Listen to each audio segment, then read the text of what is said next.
Well, hello, powerful people, and welcome back to Aligned Fitness Living. It's your transformation coach here, Mike Thornton, and I am super excited about this particular module because I got to be honest with you, it's one of my favorite parts of fitness, and that's muscular training. As I've been sharing with you throughout the creation of this program, I trained for a marathon, and one of the things that went out the window for me because I spent all of my time doing the marathon training was my muscular training. And I got to tell you what, I am one of those that I do not feel the same if I do not have my muscular training because there are so many benefits that come along with it, including just how you feel mentally. But now that I've been, the marathon's been done for a while and I've been able to get back into my muscular training, I can see my body's kind of changing back the way that I really like it. Not that marathon training is bad, because if you're training for a marathon training is what you need to do. It prepares you for that. It's a very different style of training. But for me personally, I know what makes me feel good, and it's muscular training. So I'm excited to talk to you about muscular training today. So one of the first things we should talk about is why. What are some of the benefits of muscular training? And you may already know some of this, and I'm going to cover it quickly. But here are some of the reasons why we like muscular training. Number one, increased muscle tone. It looks and it feels nice. We're not talking about being extremely bulky and a bodybuilder or anything like that. We're just talking about having lean muscle tissue. I always tell people, you have the jiggly, squishy stuff that doesn't feel firm and doesn't burn that many calories, and then you have the stuff that's nice and firm and tone and looks good and it feels good, and that's muscle. You also, through muscular training, will improve your muscular function and your mobility. You move better. You're going to increase your muscular strength, your joints and your connective tissue, all those things, your ligaments, your tendons, everything that's in your body will get stronger as well. Improved mood. We talked about that in the energy module, is that exercise releases endorphins, and muscular training does that as well. In fact, I don't know if you've ever gone in for a workout and not felt like doing it before.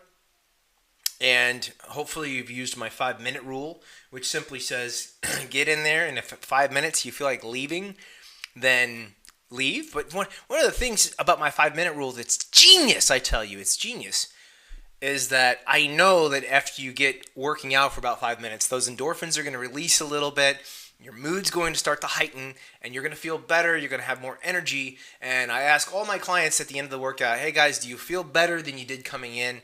And typically the answer is always a big booming yes. So improved mood and energy. Improves your bone density. That's something that's important for maybe somebody that's coming back from an injury, or maybe somebody that's getting a little older and wanting to make sure that they maintain that bone density.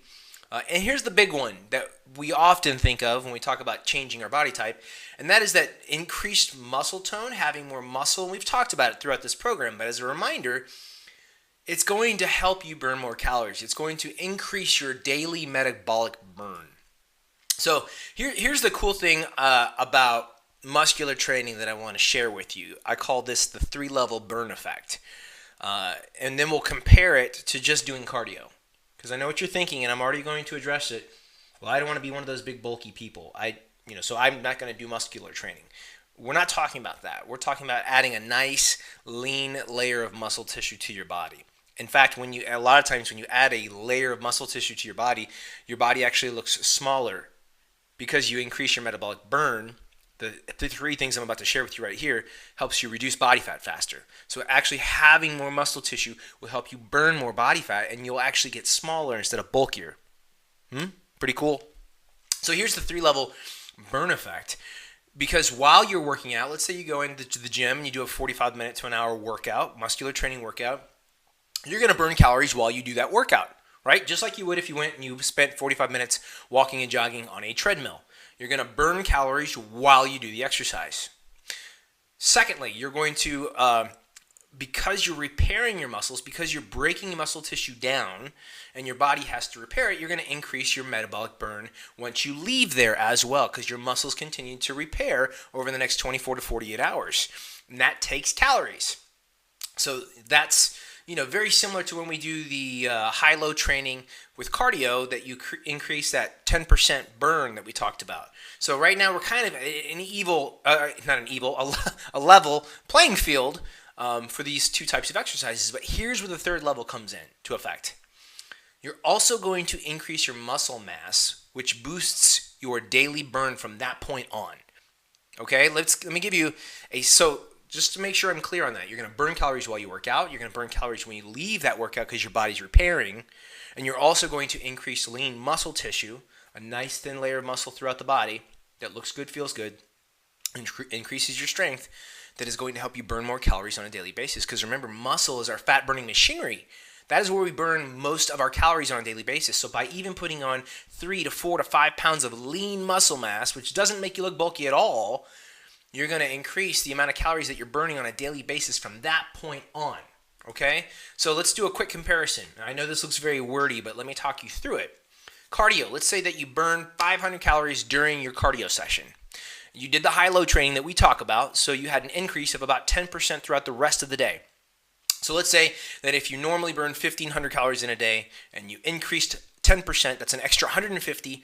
So all in all, you burned approximately 650 calories extra that day from exercise.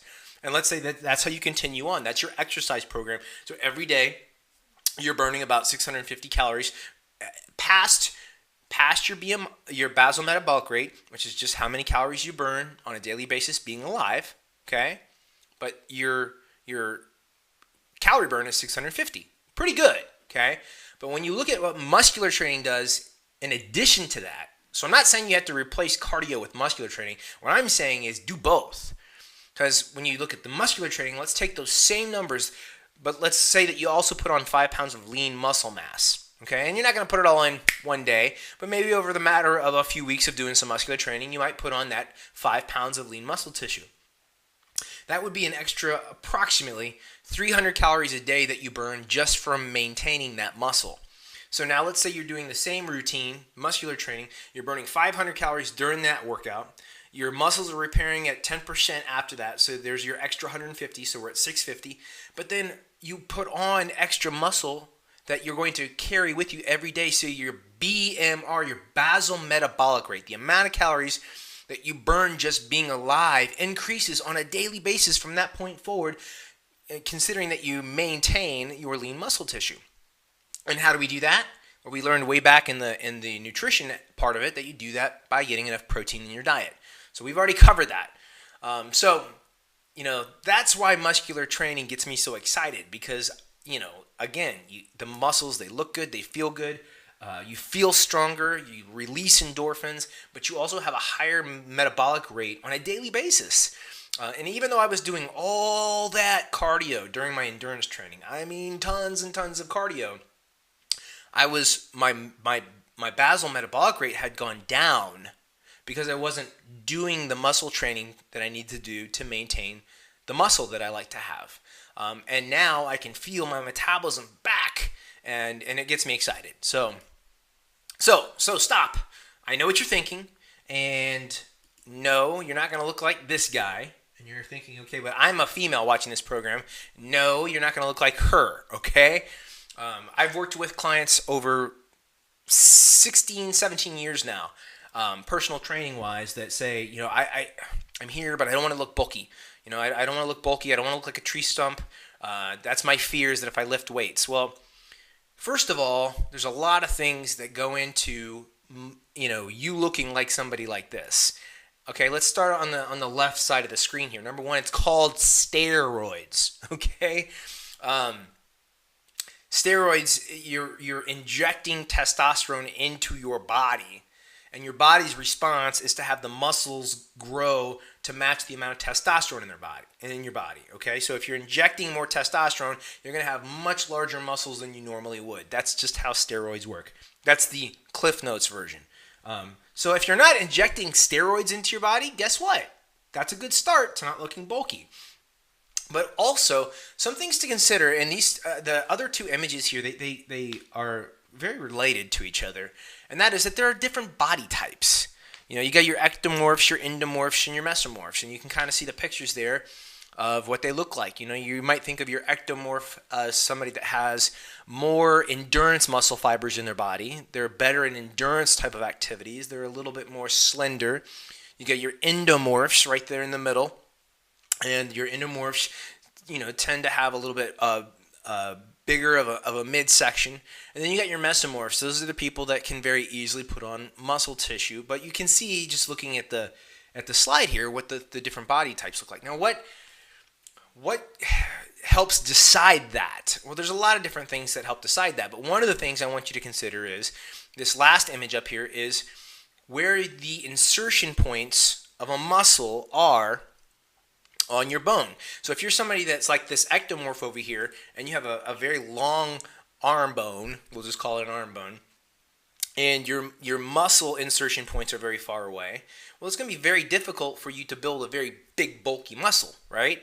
But if you're somebody that's more compact, maybe your arms aren't as long, and your muscle heads are connected closer, that amount of muscle has nowhere to go but up, right? So you get these larger muscles. So a lot of times, muscle heads, how big or long they are, is just has to deal with your body type, your insertion points, where they are on your muscle tissue. So that's important to remember. Let me give you a visual. This is one that I found sticks with my clients. Arnold Schwarzenegger in his heyday, no matter how hard he tried, would not look like Lance Armstrong. And Lance Armstrong, no matter how hard he tried, even if he was pumping himself with steroids, did not have the body type that could ever look like Arnold Schwarzenegger. Different body types, different insertion points, different amounts of, we've got different muscle fibers in our body. Some are called fast twitch, some are called slow twitch. People that tend to get bulkier, like our mesomorph over here, have more fast twitch muscle fibers. People that are a little bit more slender and have those longer bones and insertion points tend to have more of the endurance muscle fibers called slow twitch muscle fibers. So each person has some of both, but it's not all the same amount in each person's body. So my point is, there are different body types. Okay? There's different body types. So, and that's important to remember, because a lot of times we like to do this little comparison thing with other people. And we go, man, I really want to look like that person. But that person might not have the same body type as you. Okay? They might have different, muscle fiber distribution and insertion points and things like that. And, so we don't need to do that. What we need to do is look at ourselves in the mirror and say, is there something here that I want to work on? And if there is, then guess what? There's good news. You can do that. But so those are some things that, going back to our bulky people, that you should take into consideration when you go, all right, well, I don't want to look really bulky. Of course, the type of exercise, the type of weight training program that you're doing does make a difference. And what I want to do, and let me stop for just a second and give you a little disclaimer. I am not giving you a personal training session here. Meaning, I'm going to hold up one of the books I use. I'm National Academy of Sports Medicine certified. And this is one of the ones I have in my library. And this huge book covers a ton of stuff that we don't have time to cover in a little video module like this. So I'm not teaching you everything that there is to know about how to lift weights here. I'm going to assume that you have some basic knowledge.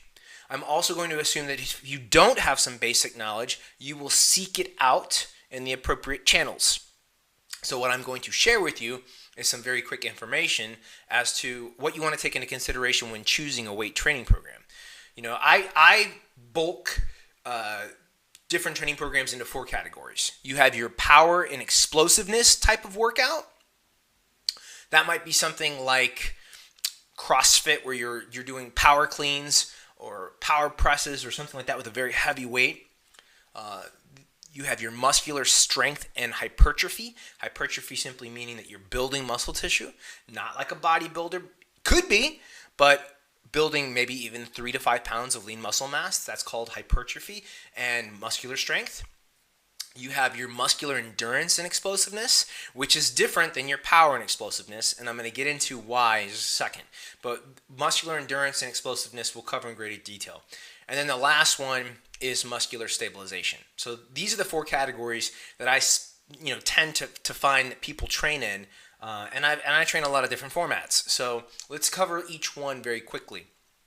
Power and explosiveness. It improves your explosive strength. Who needs it?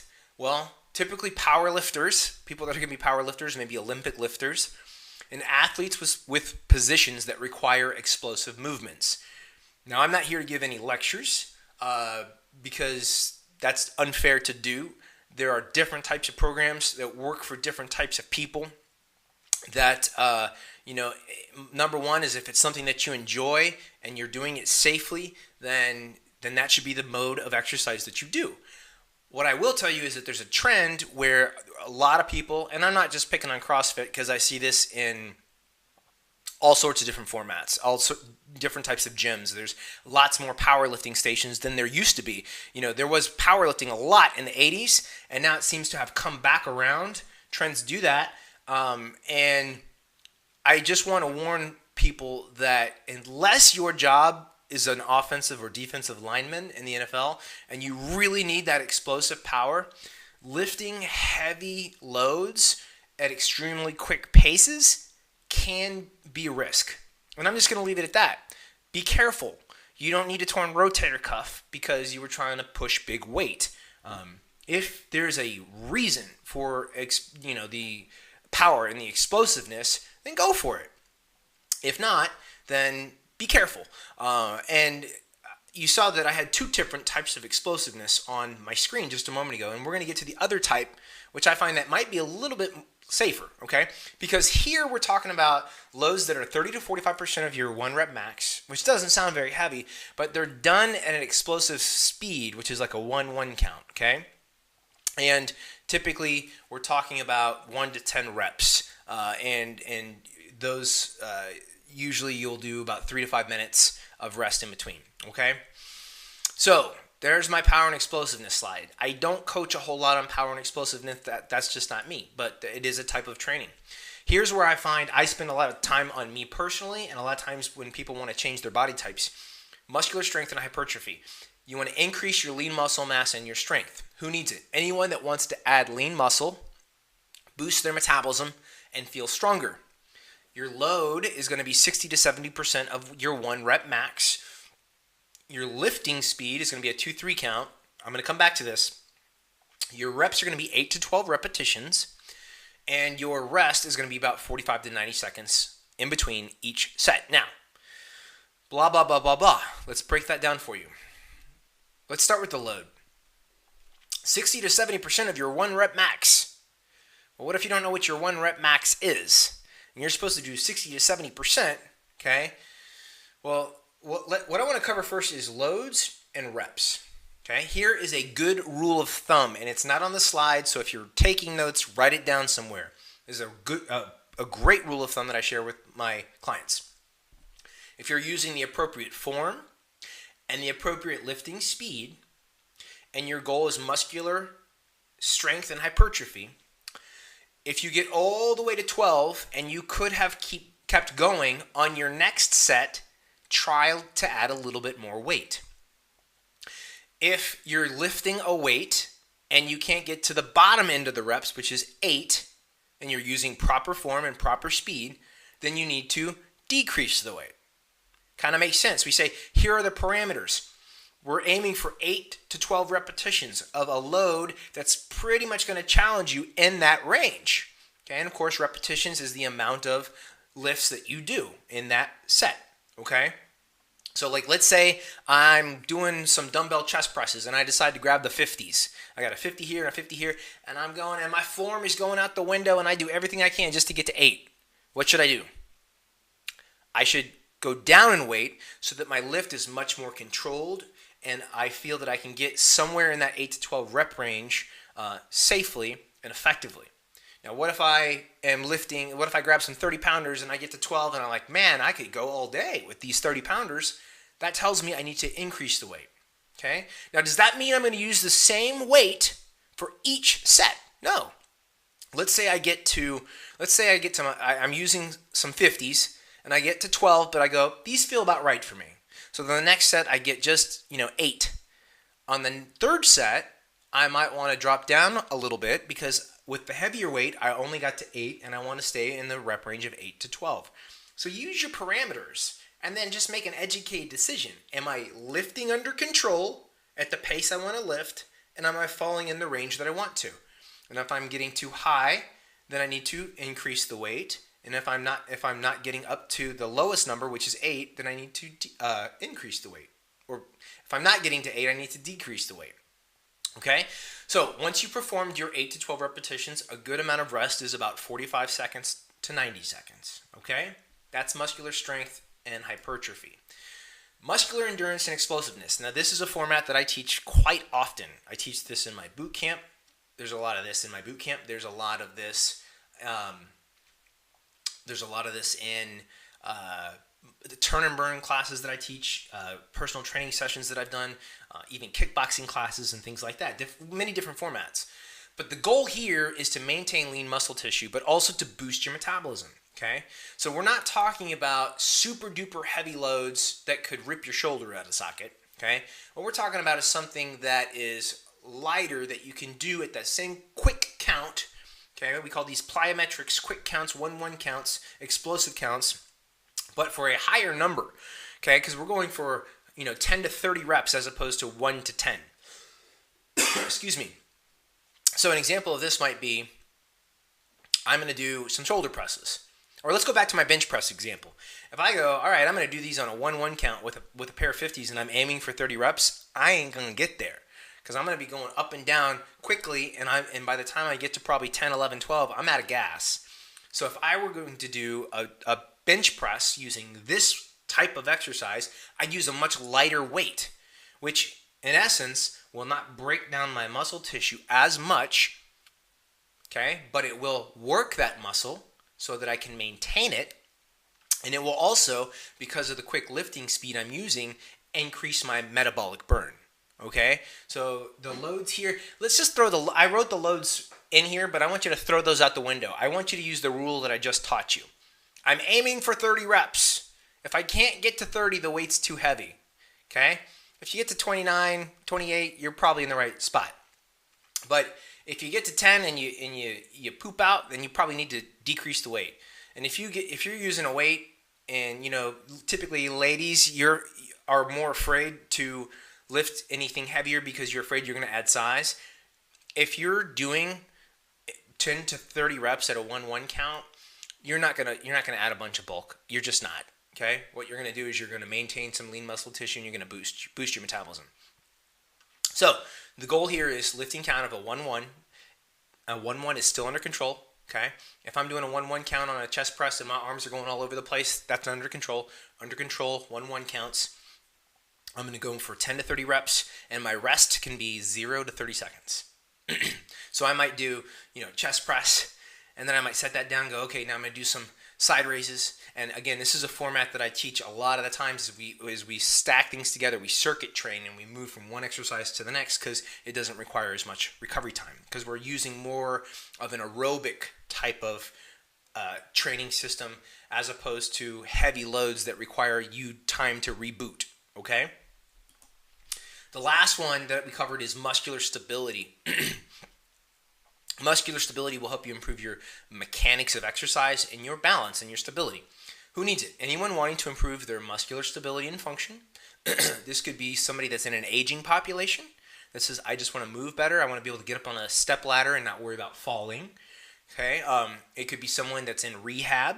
They're rehabbing some type of injury and they need to work on their stability and their balance and their control. Or it could be a sports-specific type of training. So lots of different people use stability training. For example, we use TRX trainers, suspension trainers, out at my boot camps and also different training formats that I teach. And I always tell people, sure, you could do a stabilization training quickly, but then you're not training for what you're wanting to train for. And what you're wanting to train for is the stabilization part of the lift, is coming down under control, allowing your joints the opportunity to stabilize, and then pushing back up. Okay, so you've got the three parts of the motion. The concentric is the push, the eccentric is the decrease, okay, the lengthening of the muscle head, and then the isometric is when you're stabilizing. So you want to train that way. So typically, again, throw the loads out. I put them in there. If you want to research loads and what your 1 rep max is and all that, you go right ahead. But right now I'm just going to say use my rule, the lifting speed. Oh, that's something I want to cover with you really quick. Let's go back. 1-1's pretty easy to understand, right? 1, 1, 2, 2, 3, 3. But what about the exercises like the lifting speed says 2-3? Okay.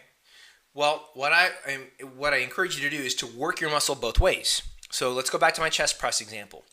What do we think of when we think of the lift on a chest press? It's the push up, right? So that's going to be my 1-2 count. 1-2. Why am I making the way back down, the return, my 3 count? Because gravity's working with me. Gravity is working against me as I'm pushing up, okay? But as I'm coming back down, I could just easily drop back down and not work my muscle, okay? Which could also cause injury. But if I lower the weight down, 1, 2, 3, then I'm working the muscle both ways. I'm keeping the muscle under tension. I'm working those different contraction speeds.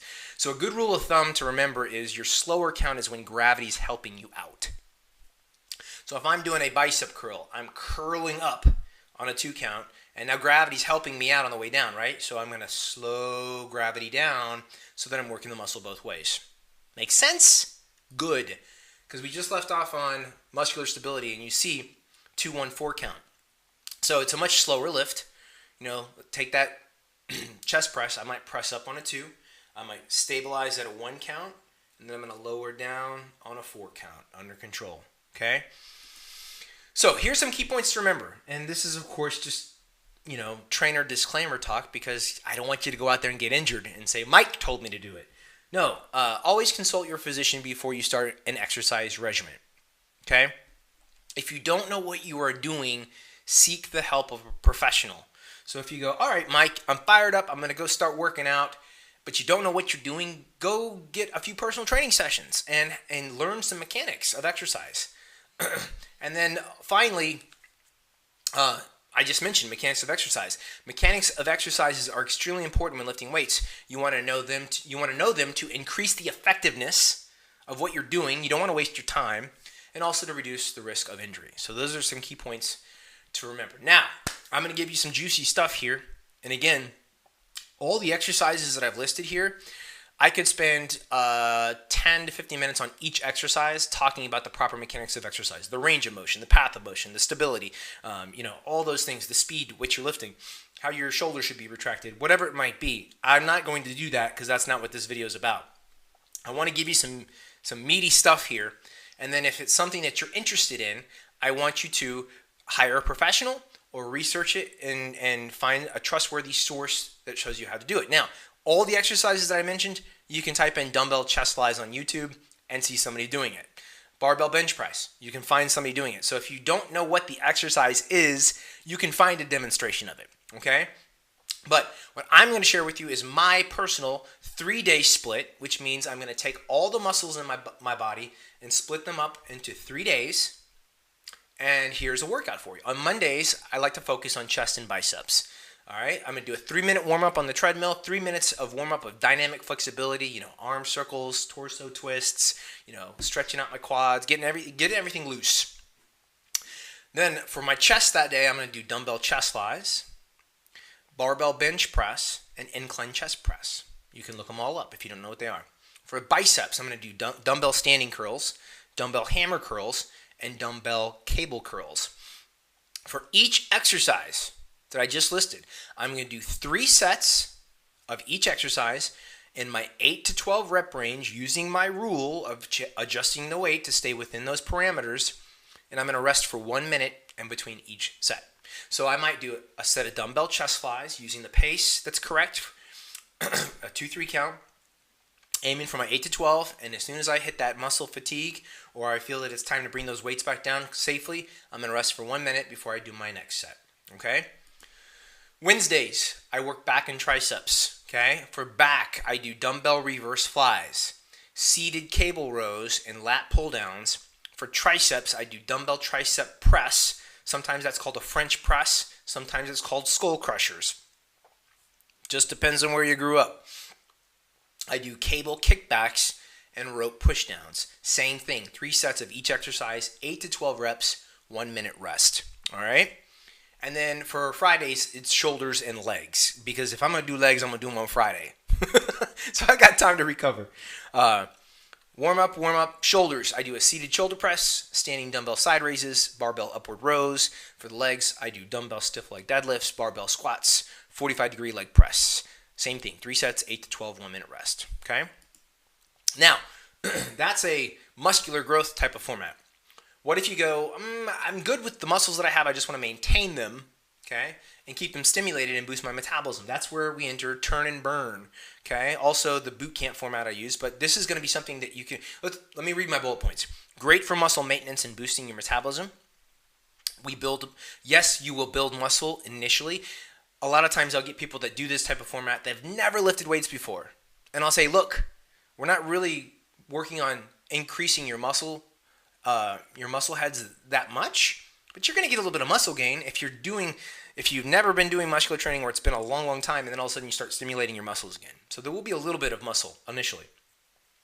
Use the 5-minute rule with this method. If you can keep going, do another round at the end of 5 minutes. If you're done after 5 minutes, you're done. Move on. 5 minutes does do something. It can be done from home with very little equipment, and it mixes bouts of cardio, weights, and core. So here it is. Also going to put you on a 3-day split. Each day, you're going to do each exercise in order for 1 minute, one following the other. Boom, boom, boom. There's 5 exercises. 5-minute rule, right? If after 1 minute of rest, you can perform another round of 5 minutes, do it and stack them. You already know the 5-minute rule, so we're going to leave it at that. Here's your circuit. You're going to do a minute of jumping jacks, followed by a minute of push-ups. 1 counts, okay? Because this is the quick explosive, okay? You're going to do 1 minute of dumbbell standing shoulder presses. You're going to do 1 minute of dumbbell tricep kickbacks, and then you're going to finish out with 1 minute of sit-ups. And that's it. 1 round. If you can do it again, all 5 minutes, and so forth, until you're done.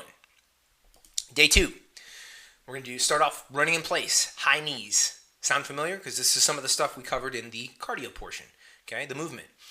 Dumbbell reverse flies, followed by dumbbell squat to curls, followed by dumbbell alternating lunge to curls, followed by bicycles for your abdominals.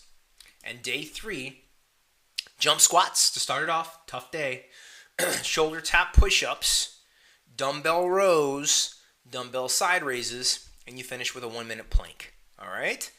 Again, using the 5-minute rule gives you the freedom to say, I did something for 5 minutes and it will do something. I promise you, it will do something. If you do 5 minutes of this weight routine and you do your 5-minute cardio that day, and you're using your 5-minute mindset in the morning and you're focusing 5 minutes when you sit down and eat, these little 5-minute chunks will add up to a fitness lifestyle. And that's what we're after. So, that being said, your homework assignment is to pick something that works for you and start to implement that muscular training. We've got this far into the program before we ever got you doing muscular training because we had some foundation to lay down. Well, now you know that we've been building it over time. So pick something that works for you. Here's a question that I get a lot of times is, can I mix? Do I have to stick with one format? No. There might be some people that say, well, I want to, build some size for the first couple weeks. And then you get to a point where you go, I'm good with where I'm at. Now I just want to maintain it. So you'll switch to, that quick lift, that maintenance. And switching back and forth creates muscle confusion, which is great for your body. Muscle confusion is great for your body, but it's also great for you emotionally and mentally because you're constantly changing your routine up. And we don't just constantly change routines to change routines. We change them with purpose. And knowing some of this information is exactly what we're hoping that you can do, is to change your routine that makes sense for you, for what your specific goals are, to arm you with some information that will help you make the best decisions possible. All right? So, start working on that muscular training. Remember all the benefits of it. And remember, you're not going to look like a tree trunk. You're going to build as much lean muscle tissue as you want and be able to maintain it.